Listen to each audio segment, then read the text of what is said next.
महेंद्र सेठ के यहाँ माली का काम करता था और उसकी पत्नी उषा खाना बनाने का काम करती थी। उषा सेठानी की पसंद का खाना बनाती थी और उसके हाथ का बनाया खाना सभी को बहुत पसंद आता था। इसीलिए सेठानी उषा से बहुत खुश रहती थी। सुनो उषा, आज घर में कुछ मेहमान आ रहे हैं, इसीलिए खाना ऐसा बनाना कि सब उंगलियां चाटते रह जाएं। हाँ, आप चिंता न करें मालकिन, मैं ऐसा ही खाना बनाऊंगी। देखना सब कैसे उंगलियां चाटते रह जाते हैं। शाबाश, मुझे तुमसे यही उम्मीद है उषा। उषा और महेंद्र दोनों अपने अपने काम को बड़ी ही जिम्मेदारी से करते थे। उषा सुबह स्नान करके समय से कोठी पर पहुंच जाती और रसोई के काम में लग जाती। उधर महेंद्र भी समय से अपने काम पर पहुंच जाता था। महेंद्र अपने काम में कभी जरा सी भी लापरवाही नहीं करता था। उसने अपनी मेहनत से सेठ के बगीचे को बहुत ही सुंदर बना दिया था, इसीलिए सेठ उसकी तारीफ करते नहीं थकता था। भाई वाह महेंद्र, तुम तो बगीचे का बड़े अच्छे से ध्यान रखते हो। देखो तो सब पेड़ पौधे कैसे सुंदर लग रहे हैं। मालिक, मैं इनका खुद से ज्यादा ख्याल रखता हूँ। अपनी जिम्मेदारी अच्छे से निभा रहा हूँ। हाँ, वो तो दिख ही रहा है महेंद्र। हम तुम्हारी इसी खूबी को बहुत पसंद करते हैं। सब कुछ ठीक ठाक चल रहा था कि तभी महेंद्र के जीवन का बुरा समय शुरू हो जाता है। एक दिन उषा महेंद्र से कहती है, सुनो, बीनू के स्कूल के जूते फट गए हैं, आप उसको बाजार से नए जूते दिला देना। ठीक है, मैं दिला लाऊंगा। तुम आराम से अपने काम पर जाओ। उस दिन महेंद्र बीनू को जूते पहनाने के लिए घर से बाजार जाता है तो रास्ते में ही एक सड़क हादसे का शिकार बन जाता है। लहू लुहान महेंद्र को सड़क पर तड़पता देख उसकी बेटी बीनू बहुत घबरा जाती है और मदद के लिए चिल्लाने लगती है। कोई हमारी मदद करो, मेरे पिताजी को अस्पताल ले चलो, मेरे पिताजी को बचा लो, भगवान आपका भला करेंगे, हमारी मदद करो। बीनू के इस तरह चिल्लाते देख कुछ रहम दिल इंसान महेंद्र की मदद के लिए आगे आ जाते हैं और फिर उसकी आंखें अस्पताल में ही खुलती हैं। उषा, मेरा एक हाथ कट गया, अब मैं काम कैसे कर पाऊंगा? आपकी जान बच गई, हमारे लिए यही सौभाग्य की बात है। एक हाथ जाने से जीवन तो न चला जाएगा, जीवन तो एक हाथ के बिना भी जिया जा सकता है ना। हाँ, ये भी सच है उषा। कुछ दिन बाद महेंद्र अस्पताल से घर आ जाता है और फिर सेठ के यहाँ माली के काम पर जाने लगता है, मगर एक हाथ होने के कारण वह अपना काम अच्छे से नहीं कर पाता। इसीलिए बगीचे की देखरेख ठीक से नहीं हो पाती और कुछ ही दिनों में बगीचे की सारी सुंदरता बिगड़ जाती है। यह देख सेठ को उस पर बहुत गुस्सा आता है। सेठ बगीचे के लिए एक दूसरा माली रख लेता है और कहता है, महेंद्र, कल से तुम काम पर मत आना। कल से माली का काम ये गोपी संभालेगा। पर मेरा क्या होगा सेठ? आप मुझे नौकरी से निकाल देंगे तो मेरा परिवार तो भूखा ही मर जाएगा। अरे, जब तुमसे काम ही नहीं हो पा रहा है तो मैं क्या कर सकता हूँ भाई। अब तुमसे काम ना हो पाएगा, इसलिए कल से अपने घर पर ही आराम करना, समझे? यह कहकर सेठ महेंद्र को नौकरी से निकाल देता है। उस दिन के बाद महेंद्र घर पर ही रहता है, मगर उषा सेठ के यहाँ खाना बनाने का काम करती रहती है। एक दिन महेंद्र को उदास बैठे देख उषा कहती है, सुनो, मैं कई दिनों से देख रही हूँ आप कुछ दुखी दुखी से रहते हैं, आज तो और भी उदास हो, आखिर क्या बात है जी? उषा सेठ ने मुझे नौकरी से निकाल दिया। तो क्या हुआ? मुझे तो नहीं निकाला ना, मैं तो काम कर ही रही हूँ ना। पर क्या तुम्हारी अकेली कमाई से घर चल पाएगा? न चल पाएगा तो मिलजुल कर चला लेंगे, पर आप दुखी मत होइए। किसी ने सच ही कहा कि भगवान जब किसी की परीक्षा लेने पर उतर आते हैं तो उस पर दुखों के पहाड़ टूटने लगते हैं। उषा के साथ भी यही होता है। एक दिन वह सेठ की रसोई में खाना बना रही थी कि अचानक ही रसोई में आग लग जाती है। हालांकि नौकर समय रहते आग को बुझा देते हैं, मगर सेठानी का पारा 7वें आसमान पर चढ़ जाता है। वह इस हादसे की जिम्मेदार उषा को समझते हुए कहती हैं, रसोई में आग जरूर तुम्हारी किसी लापरवाही के कारण लगी। तुम्हारा दिमाग तो ठीक रहता नहीं है और आ जाती हो काम करने। हाँ। मैं सच बोलती हूँ मालकिन, आग मेरी गलती से नहीं लगी। तू क्या समझती है? तेरे झूठ को मैं सच मान लूंगी? हाँ, ये ले अपनी आज तक की पगार और मेरे घर से दफा हो। मालकिन, रहम कीजिए, मुझे नौकरी से मत निकालिए। तेरे जैसी खाना बनाने वाली नौकरानियों का अकाल थोड़ी ना पड़ गया है जो मैं तुझ पर रहम करूं। चल निकल जा मेरे घर से, निकल। इस तरह उषा की नौकरी भी छूट जाती है। घर में आमदनी बिल्कुल ही बंद हो जाने से महेंद्र और उषा दोनों को घर चलाने की चिंता सताने लगती है। उषा, मैं ही कोई मजदूरी ढूंढ लेता हूँ। आखिर कब तक घर पर बैठा रहूंगा? अभी आपको कुछ दिन आराम करना है, इसलिए आप घर पर ही रहिए। मैं ही कोई दूसरा काम ढूंढ लेती हूँ। एक दिन उषा काम ढूंढने के लिए जाती है तो उसकी एक पुरानी सहेली आशा मिल जाती है। उषा अपनी सहेली को अपनी परेशानी बताती है। उसकी परेशानी सुनकर आशा कहती है, देख बहन उषा, मैं तुझे नौकरी तो दिला नहीं सकती, पर हाँ, तेरी 20,000 की आमदनी जरूर करा सकती हूँ। वह कैसे बहन? वह ऐसे कि हमारे मोहल्ले में एक पाक कला प्रतियोगिता होने वाली है। उसमें तरह तरह के स्वादिष्ट पकवान बनाने का मुकाबला होगा। जो भी सबसे लजीज पकवान बनाएगा उसे पूरे 20,000 रुपए का पुरस्कार मिलेगा। मैं तो कहती हूँ कि तुम इस प्रतियोगिता में अवश्य भाग लो, तुम्हारा भाग्य बन जाएगा। अगर मुझे पुरस्कार ना मिला तो बहन? अरे मुझे पता है कि तू बहुत बढ़िया खाना बना लेती है, कोशिश तो करके देख। तो ठीक है, मैं इस प्रतियोगिता में जरूर भाग लूंगी। उषा के यह कहने पर आशा उसका नाम प्रतियोगिता में लिखवा देती है और उषा घर जाकर इस बारे में महेंद्र और बीनू को बताती है। माँ, तुम मैगी से कुछ ऐसा बनाओ कि लोग उंगलियां चाटते रह जाएं। बीनू ठीक कहती है उषा, तुम मैगी से ही कोई लजीज पकवान बनाओ। उषा को उनकी सलाह पसंद आ जाती है और वह खूब सोच समझकर मैगी के पकौड़े बनाने का फैसला करती है। माँ, तुम मैगी से यह क्या बना रही हो? मैगी के पकौड़े बना रही हूँ, तुम खाकर तो बताओ कैसे बने हैं। यह कहकर उषा, बीनू और महेंद्र दोनों को मैगी के पकौड़े खाने को देती है। वे दोनों पकौड़े चखकर देखते हैं तो सच में ही खुशी से झूम उठते हैं। अरे वाह, क्या स्वादिष्ट पकौड़े बने हैं। सच में बड़े लाजवाब पकौड़े हैं। पिताजी सही कहते हैं माँ, ये मैगी के पकौड़े तो बहुत ही अच्छे बने हैं। यह सुनकर तो उषा का मन खिल उठता है और वह पाक कला प्रतियोगिता में मैगी पकौड़े ही बनाती है। फिर क्या था, उसके बनाए मैगी के पकौड़े सबको पसंद आते हैं और 20,000 का पहला पुरस्कार उसे ही मिलता है। आपने सचमुच बड़े लाजवाब मैगी पकौड़े बनाए।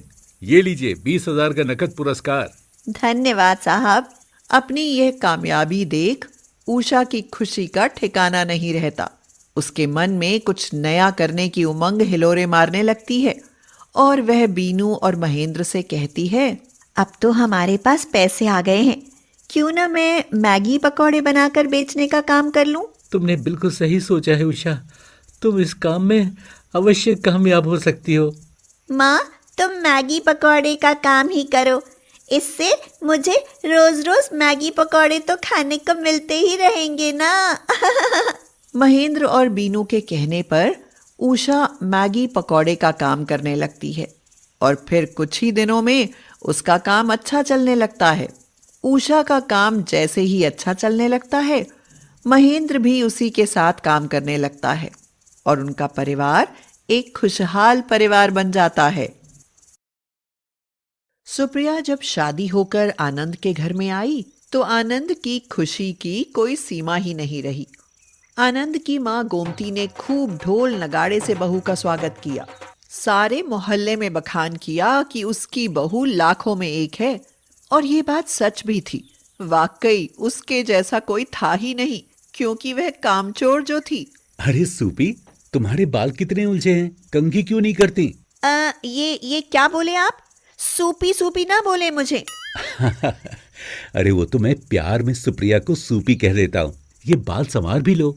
मैं बाल सवार तो लूं, लेकिन उसके लिए सिर में तेल लगाना पड़ेगा। कंघी करूंगी तो बाल टूटेंगे, फिर झाड़ू लगानी पड़ेगी। ओफो, इतना सारा काम मैं नहीं कर सकती।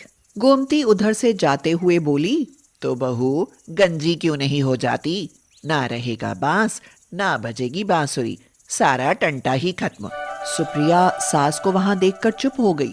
बहू, कल अमावस्या है, मुझे मेरे मायके जाना है, तो तुम एक काम करना, 5 गरीबों को पेट भर कर खाना खिला देना, और हाँ, दक्षिणा में कुछ पैसे भी दे देना। सुप्रिया घबरा गई और सोचने लगी, हे भगवान, 5 लोग वो और 2 हम, 7 लोगों का खाना मैं कैसे बनाऊंगी?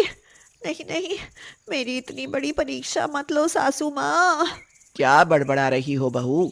जरा जोर से बोलो, मुझे सुनाई नहीं पड़ा। कुछ नहीं सासू माँ। बहुत अच्छे से जानती हूँ कि तुम कितनी कामचोर हो, लेकिन मेरी बात कान खोल कर सुन लो। 5 गरीब लोगों को खाना खिलाना है, और सबूत के लिए मुझे फोटो खींच कर भेज देना। हाँ। गोमती ये कहकर 3 दिन के लिए अपने मायके चली गई। सुप्रिया तो चिल्लाने लगी, आय हाय पिताजी, तुमने मुझे कहाँ भेज दिया? यहाँ 7 लोगों के लिए खाना बनाना पड़ता है। उसके रोने की आवाज सुनकर आनंद दौड़ा आया और पूछने लगा, अरे सूपी, तुम रो क्यों रही हो? तुम्हारी अम्मा मुझे 5 लोगों को खाना खिलाने का आदेश देकर गई है, ऊपर से उनकी फोटो भी मांगती हैं। अरे तो रोती क्यों हो मेरी प्यारी पत्नी? खाना खाते हुए 5 लोगों की फोटो गूगल पर सर्च करो और माँ को भेज दो। आप कितने अच्छे हो जी, अपनी पत्नी का कितना ख्याल रखते हो। मैं सर्च करके देखती हूँ। अरे पर ये लोग तो मोटे पेट वाले हैं, गरीब कहाँ दिख रहे हैं? गरीब सर्च करोगी तभी तो गरीब दिखेंगे। लाओ मुझे दो। लो, ये देखो 5 भिखारियों की फोटो। लेकिन ऐसा नहीं लग रहा है कि ये हमारे घर में बैठे हैं। कोई नहीं, मैं एडिटिंग कर दूंगी। 3 दिन बाद गोमती आई तो सारा घर गंदा पड़ा हुआ था और सुप्रिया बेड पर लेटी हुई मजे से टीवी देख रही थी। घर गंदा देखते ही गोमती को गुस्सा आ गया और वह चिल्लाकर बोली, बहू, ये क्या घर इतना गंदा पड़ा है और तुम बेड पर लेटी टीवी देख रही हो? सुप्रिया जल्दी से उठी और सास की डांट सुनकर रोने लगी। माँ, आप भी आते ही शुरू हो गई। जानती हैं, सूपी की तबीयत कल से बहुत खराब है। तू तो रहने ही दे नालायक, हमेशा उसे बचाने की कोशिश करता है। मैं जानती हूँ कि तेरी पत्नी कामचोर है। ओहो माँ, सूपी कामचोर नहीं है। कल उसने 5 गरीब लोगों को खाना बनाकर खिलाया था। आपको फोटो भेजे तो थे। तू तो जोरू का गुलाम है। जो फोटो इसने मुझे भेजी थी ना, वो मैंने गूगल पर कई दिन पहले ही देख ली थी। हाँ। कुछ दिन बाद सुप्रिया की बहन अलका उससे मिलने उसके घर आई और कहने लगी, अरे सुप्रिया, तेरी किस्मत बहुत अच्छी है जो तुझे इतना अच्छा ससुराल मिला। लेकिन तू तो इतनी कामचोर है, फिर कैसे मैनेज करती है? तभी आनंद अंदर आया और बोला, सूपी, आज अपनी बहन के लिए तो कुछ खाना पीना बना लो। सुप्रिया मन ही मन सोचने लगी, फिर खाना बनाने की बात? मैंने तो इन्हें नाश्ता भी नहीं दिया और ये खाने की बात कर रहे हैं। ना बाबा ना, खाना तो बना भी लूं, लेकिन जो गंदे बर्तनों का भंडार होगा वो कौन साफ करेगा? सुनिए जी, मैं कह रही थी कि क्या क्या खाना बनाने में समय बर्बाद करूं? आप समोसे और कोल्ड ड्रिंक ले आइए। कुछ ना डिस्पोजेबल भी ले आना, मुझे दीदी से बात करने का समय भी मिल जाएगा। लाता हूँ सूपी, तब तक तुम बातें करो। ये कहकर आनंद बाहर चला गया, लेकिन उसे कुछ सुनाई पड़ा तो एक खिड़की के पास ही रुककर सुनने लगा।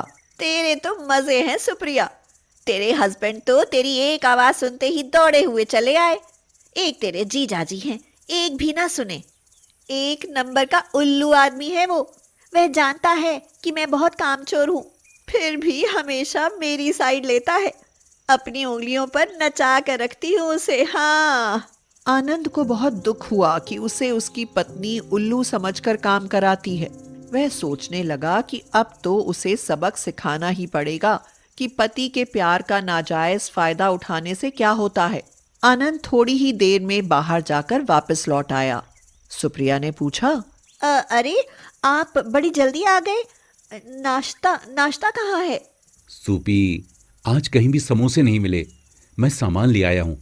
समोसे तुम्हें ही बनाने पड़ेंगे। मैं समोसे बनाऊं? हाँ हाँ, तुम समोसे बनाओ। मेरे कुछ दोस्त भी घर पर आ रहे हैं। जरा इधर तो आइए। क्या कुछ ऐसा नहीं हो सकता कि गूगल पर समोसे की फोटो देखकर काम चल जाए?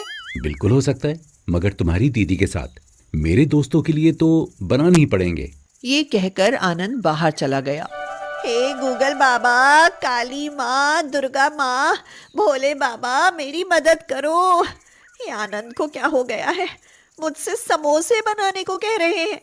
खैर, ऑनलाइन मंगा लेती हूँ, फिर सारा झंझट ही खत्म। हाँ। सुप्रिया ने ऑनलाइन समोसे मंगाए और बहन को खिलाकर विदा किया। आज आपको ऑफिस नहीं जाना है क्या? 9 बज गए, अब उठो भी। नहीं जाना, मैंने जॉब छोड़ दी है। जॉब छोड़ दी है? अरे, जॉब छोड़ दोगे तो खाने को कहाँ से आएगा? अरे, मेरा काम करने का आज बिल्कुल मन नहीं कर रहा था। लगता है तुम्हारी तरह कामचोर हो गया हूँ। ऐसे मत बोलो। मेरे कामचोर होने से चलेगा, लेकिन आपके कामचोर होने से कैसे गुजारा होगा? मुझे सोने दो सुप्रिया। सूपी से सुप्रिया? आनंद ने 1 महीने की छुट्टी ले ली थी और उसकी इस साजिश में गोमती भी शामिल थी। घर में लगभग सभी सामान खत्म होने को थे। सुप्रिया को चिंता होने लगी। वह बोली, सुनो जी, मेरी डव साबुन और फेयर एंड लवली क्रीम खत्म हो गई है और रसोई में भी कोई सब्जी भी नहीं है। आटा, दाल सब खत्म है। तुम्हें क्या लगता है इतनी गर्मी में बाहर जाऊं और तुम्हारे लिए फेयर एंड लवली और डव साबुन के लिए कमा कर लाऊं? मैं नहीं जा सकता। सुप्रिया गुस्से से बोली, ये क्या लगा रखा है? मैं नहीं जा सकता। जो आपके काम है वो तो आपको ही करने होंगे ना, कामचोर कहीं के। लगता है तुम्हारा असर आ गया है मेरे बेटे पर बहू। अब तो सुप्रिया बहुत परेशान हो गई और सोचने लगी, आज तो घर में खाने पकाने के लिए भी कुछ नहीं है। सुप्रिया के पेट में भूख के मारे बहुत तेज दर्द होने लगा और वह रोने लगी। आनंद बोला, ओहो, क्यों रो रही हो? चैन से लेटने भी नहीं देती। आखिर कितना लेटे रहोगे? इतना आलस किस काम का? भूख के मारे मेरे पेट में बहुत तेज दर्द हो रहा है। घर में जरा भी राशन नहीं है। तो मैं क्या करूं, बताओ ना। काम करो, पैसे कमा कर लाओ ताकि घर का राशन आ सके। नहीं, मैं नहीं करूंगा, मुझसे नहीं होगा। काम चोर कहीं के। आप नहीं कर सकते तो मैं ही कोई काम ढूंढ लेती हूँ। घर का तो तुमसे होता नहीं, आई बड़ी काम ढूंढने वाली। तुमसे बड़ा भी कोई कामचोर हो सकता है क्या भला? सासू माँ सही कह रही है आनंद, आपकी पत्नी वाकई बहुत कामचोर है। लेकिन अब मैं घर का सारा काम किया करूंगी। बस आप उठकर कोई नौकरी ढूंढ लीजिए। मैं आज से ही अपना सारा आलस त्याग दूंगी। हाँ। सूपी, तुम्हें सुधारने के लिए ये सब करना जरूरी था। 1 महीने में ही कामचोर होने का मतलब समझ में आ गया तुम्हें। सोचो, पूरे जीवन एक कामचोर पत्नी को निभाना कितना मुश्किल होगा। मैं तुम्हारी परवाह करता हूँ तो तुम्हें लगता है कि मैं उल्लू हूँ जो तुम्हारे इशारों पर नाचता हूँ। मुझे माफ कर दो जी। अब आपकी सूपी कामचोर नहीं बनेगी, वह अब खूब काम करेगी। उसके बाद सुप्रिया पूरी तरह बदल गई और उनका जीवन फिर से खुशियों से भर गया।